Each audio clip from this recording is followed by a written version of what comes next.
Good afternoon, and thank you for joining us for this Talkback Thursday conversation presented by the Jay and Susie Googe Performing Arts Center at Auburn University. My name is Christina Gaines, and I'm the Campus and Community Programs Manager here at the Googe Center. I am thrilled to introduce our special guest today, actress, singer, writer, and Tony Award, Grammy Award, and Drama Desk Award winner, Lauren Patten. Welcome, Lauren. Thank you so much for being here today. Hi, thanks for having me. Of course. I would like to take a quick moment and thank Mama Goldberg's Deli for their generous sponsorship of Lauren's performance.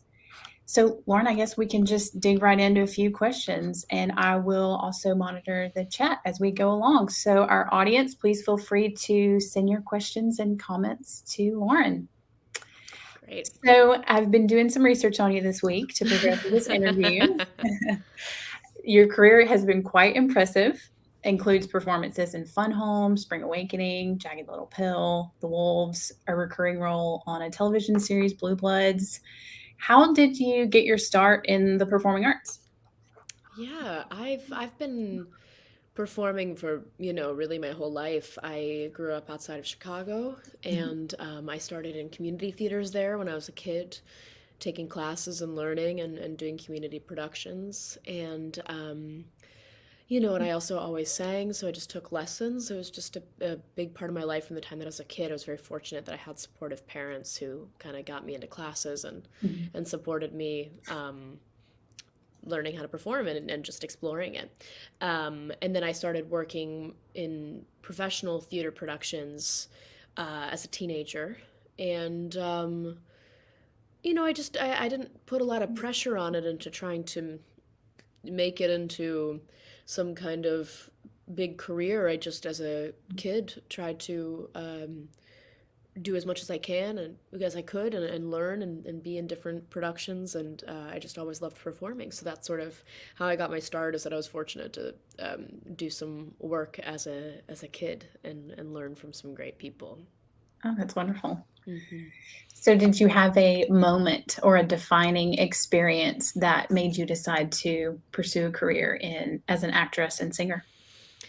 Yeah, I definitely always wanted to Mhm. perform and was hopeful that I could do that as a career, but I guess I didn't know necessarily what it meant for me and why I was so drawn to it for a while. But I I did a production of The Diary of Anne Frank when I was 14, and I think that was the first time that I did a show where I really understood the impact that theater can have on people, for connection and for healing.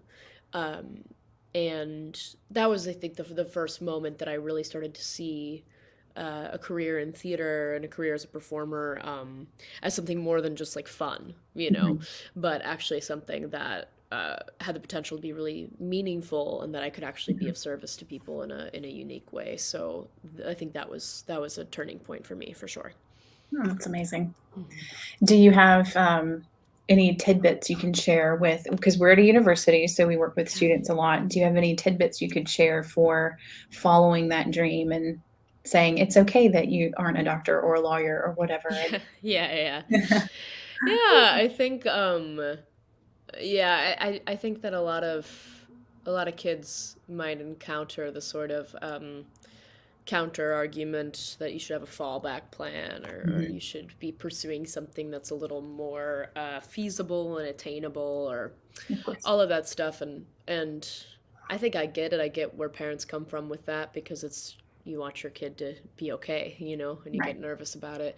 And I won't say it's an easy business by any means to like make a living doing this or whatever. But I think what I would share about that is, you know, whether or not, if you're a performer, if you're a creative person and that's what you like to do, whether you make a professional career out of it and that's how you live your life and make your money for the rest of your life, there's so much to be gained from an arts education and Mhm. from having arts in your life and giving yourself time um, to actively explore and engage with your art. Um, a lot of my friends who I trained with as a young person and went to school with, a lot of them do a ton of other different jobs that are within the arts, but that doesn't mean that they're an actor on stage. And I think that there's some sort of perception by some people that that's like a failure of some kind if they went to college to be an actor to learn how to act and then they took the skills that they Mhm. learned there and are applying them in a different line of work that is kind of within the broader arts community. Um, so I always encourage people to not to just sort of expand your mind as to what if you are drawn to the arts and you want to be a performer and you want to learn and get education in that, you don't have to put so much pressure on it has to look like a very particular way. Right. There's so much to be gained from bringing the arts into your life, beyond that very narrow sort of Mhm. view of what you can do with it. Absolutely. Which leads to that meaning that you're talking about and finding that. And yeah, you don't have to necessarily be a performer to find those No, beautiful moments that the arts can bring to so many. yeah, not at Yeah. all. Yeah. Most people who find that aren't performers, actually, Right. in the Correct. grand Yeah, scheme of it. for Yeah. sure. So going off of that a little bit, is there someone in your life or who or what, I should say, has inspired and influenced you? Oh, I mean, I have so many people. Of course, there's artists that I grew up listening to or watching on stage. Many more than I could name, really, that have been inspiring to me. Um, I think part of what I was really fortunate to have as a young person as I was working was I had relationships with theater artists who really took me under their wing and mentored me, and particularly at a theater that I worked at a lot as a teenager, called Rubicon Theater Company in California. Um, the artistic directors there, the actors there, the dramaturg that was in residence there really took me under their wings and mentored me and taught me so much, and that was very inspiring. Um, and then spending time in New York as a young person, as a teenager, and I went to college here for a bit, and getting to see so much theater, and living in a place, anytime you live anywhere near a great performing arts center or hub, it's such a inspiration to be able to have access to such beautiful, like, high quality of theater and art, and that was always Right. really inspiring to me. Yeah, absolutely. That's great. Yeah. So I'm going to switch gears a little bit and we can talk Okay. about Jagged Little Pill. Yeah. So you originated the role of Joe in that production. Would you Yeah. mind sharing that creative process and what it took to really create that character?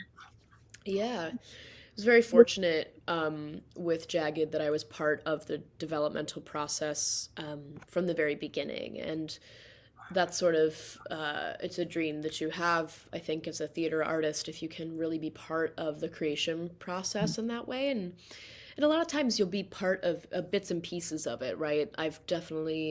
I've done readings and workshops Mhm. for characters and shows that then I didn't continue on with, or the show didn't continue, or, developmental work is a big part of being an actor.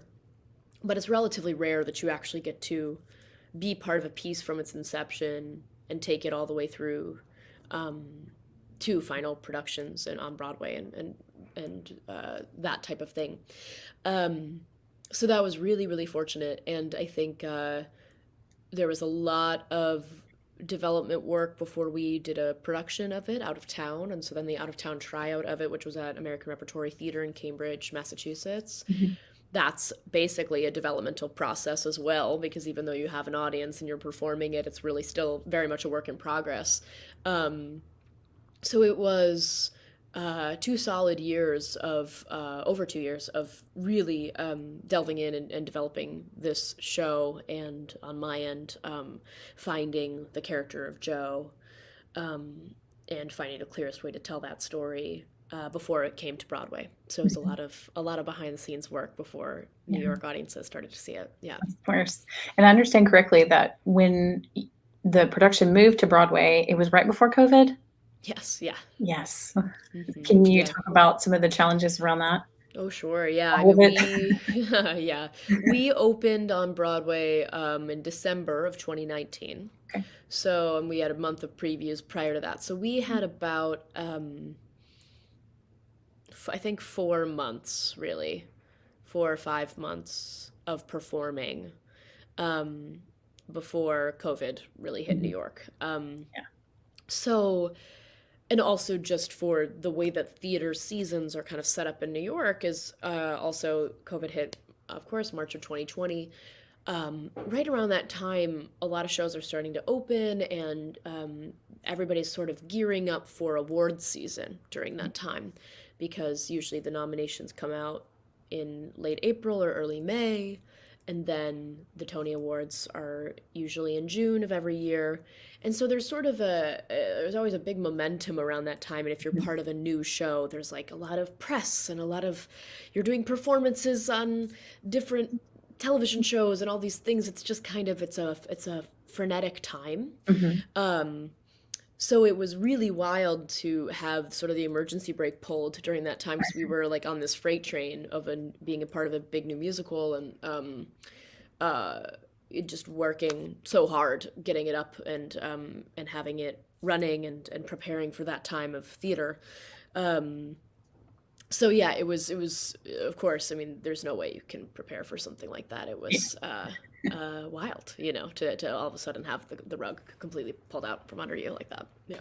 Absolutely. We can relate a little bit. So the Goose Center, which will be here this weekend, Yeah. we opened our doors in August of 2019. Oh God. Yeah. So Mm-hmm. we were in our inaugural season when COVID Yeah. hit. So we understand the emergency break because we were just kind of getting our groove and going. And Yeah, then you're just getting your feet under you, of course. I mean, it's sort of it's similar, very similar. It's like you're in your first, within your yes, first year, and you're just figuring things out. And of course, and you can't prepare for this. no, you You know. can't. And I'm happy to be on this side of it, and fingers crossed it's Yes. going to keep trending positively. Yeah, we're heading in the right direction, That's which I'm right, we grateful are. for. Yeah. Yeah. So speaking of award season, your highly acclaimed performance in Jagged Little Pill, you recently won a Tony Award and a Grammy Award among several other notable awards for your work in that production. Thank you. Congratulations, by the way. Thank you. I You're appreciate that. welcome. Would you mind sharing what winning those awards mean to you and what those experiences were like? Sure. I mean, it's awards are such an interesting thing because they're so public, and Mhm. of course, when you grow up, if you grow up as a performer, you dream about them and you think about them, and what would it be like to be there? What would it be like to be nominated? And Right. it's a huge honor. Um, and then as you get older and you're as a person in this industry now, you learn that it's not what you do it for really, but it's a very exciting moment in any person's career if you get to, just be even tangential to that sort of Mhm.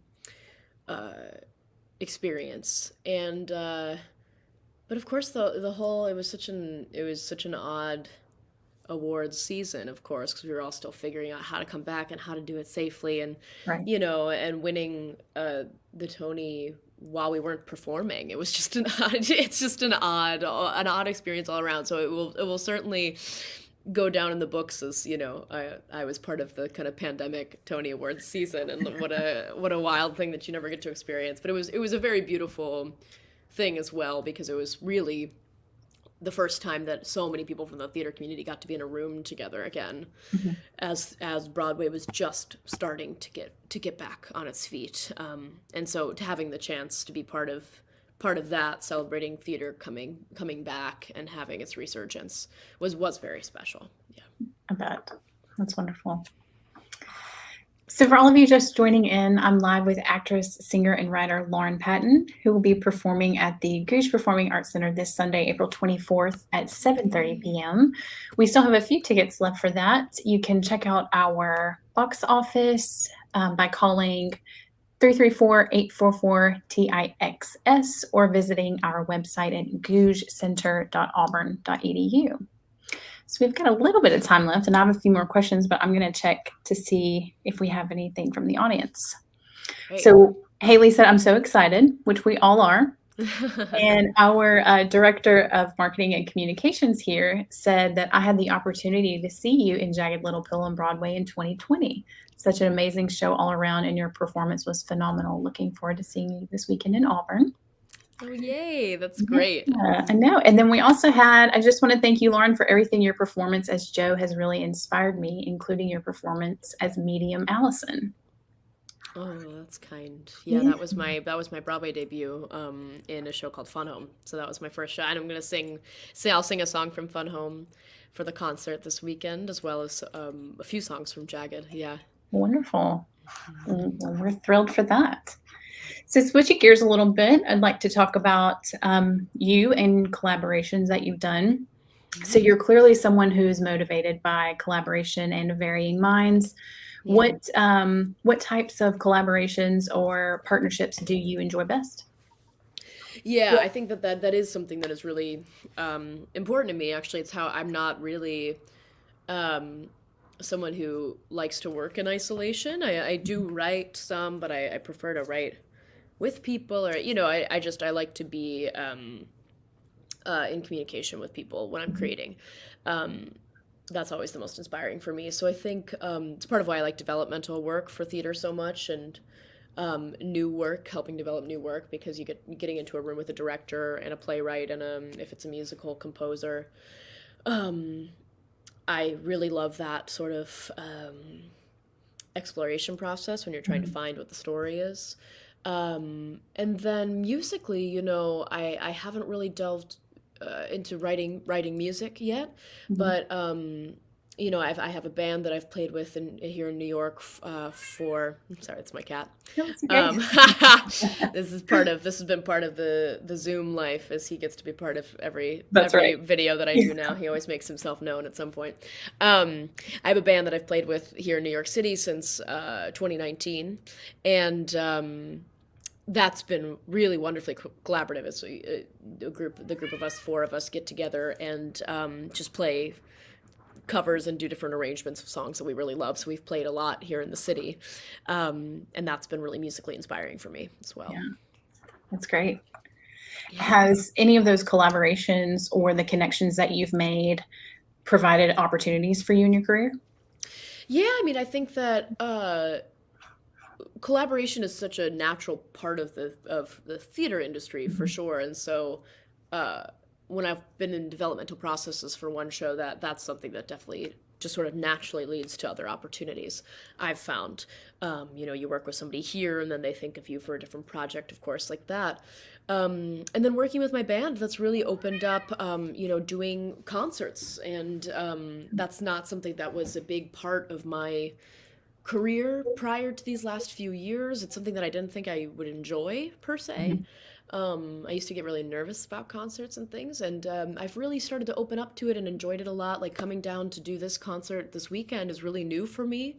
I've played kind of like rock clubs with my band, and I've just started to do a little bit of concerts here and there with a pianist, which is what I'll be doing, bringing a wonderful pianist down with me from New York.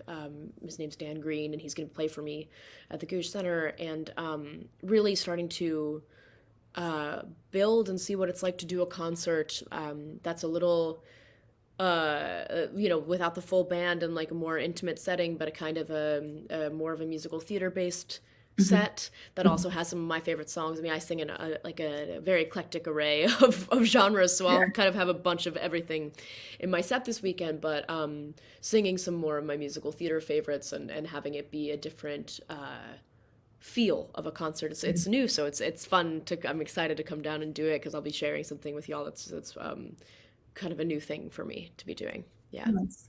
Well, we're thrilled. We can't wait. Yeah.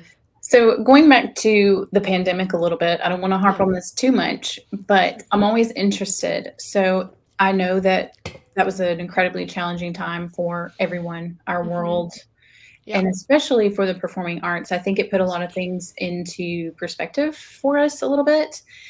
Was there what were some of the things that were most challenging during that time? Yeah. I mean, I've just never. There's never been a time in my life. Of course, there's plenty of times in which I'm not in a show at a time or not actively working. But there's something different about just having absolutely no opportunity for performance. Mhm. It's really even to go see something. There's never been a period in my life where I haven't had access to my art in that way, even if it was as an audience member, because that feeds me a lot as well to just go see great work Mhm. in the times when I'm not working.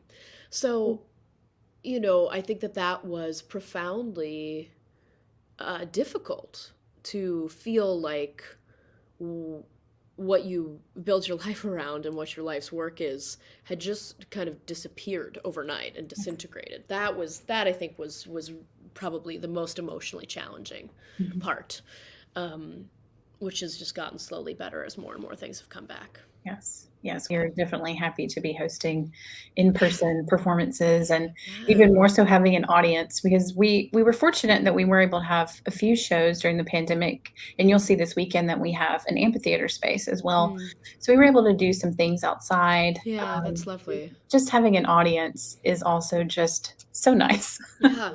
Yeah.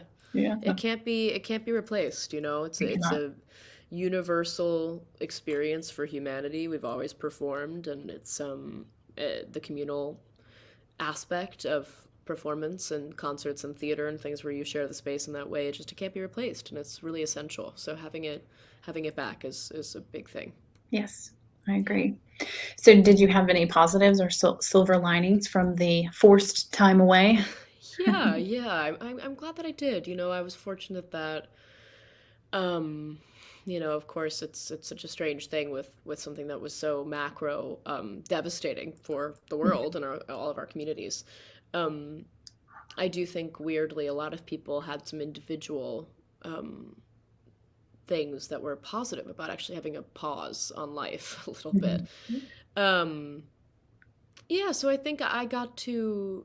It was nice to just sort of slow down and actually, in some ways, as a person, start to think about and try to realize like what am I like, what do I like to do, who am I when I'm not performing, because Mhm. so many performers, it's a huge part of who we are, and it's a big part of our identity, which isn't a negative thing. It's just that uh, when it's completely taken away, you're kind of left with a bit of a void in some ways, and so it was a positive thing for me to have to take that time and be with myself in a different way and learn more about myself, about what I like to do and how I show up in the world when I'm not a performer.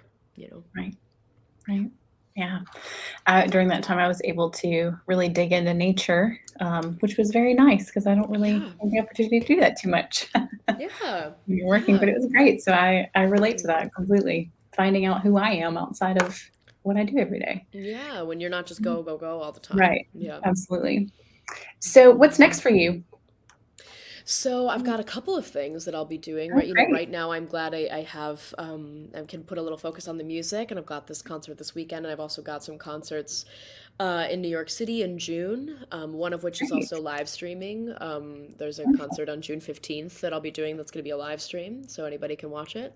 Wonderful. Um, and then I'm going into filming a new television show. It's for Hulu. It's called Career Opportunities in Murder and Mayhem. Awesome. So it's a brand new show, and I'm gonna be filming that this year. And then I also am premiering a world premiere of a new musical called The Lonely Few next year, and that's gonna be at the Geffen Playhouse in Los Angeles Oh, in the spring of wonderful. next year. Yeah, Wonderful. So just a few things coming up. just a few. Yeah, Yeah, keeping busy, that's right. I Yeah, know. The great pause, and then we jump right back in. So, exactly. yeah, we understand. Well, Lauren, I think that's all the time we have for today. Thank you so much for being here and being so Yeah. generous with your time and sharing with us. Thank you for having me. I'm so Yeah, excited for this weekend. I'm really looking forward to it. we are too. We're very excited to welcome you to the Goose Performing Arts Center and to Auburn. Yeah, Great. yeah, Can't wait. same here. So you can see Lauren Patton at the Goose Performing Arts Center this Sunday, April 24th at 7:30 p.m. It is sure to be a wonderful performance. Tickets are still available. Contact the Goose Center box office at 334-844-TIXS or online at gougececentertickets.auburn.edu. Join us again next time for another live episode in GPAC's Talkback Thursday series. Thank you again for joining us, and have a wonderful afternoon.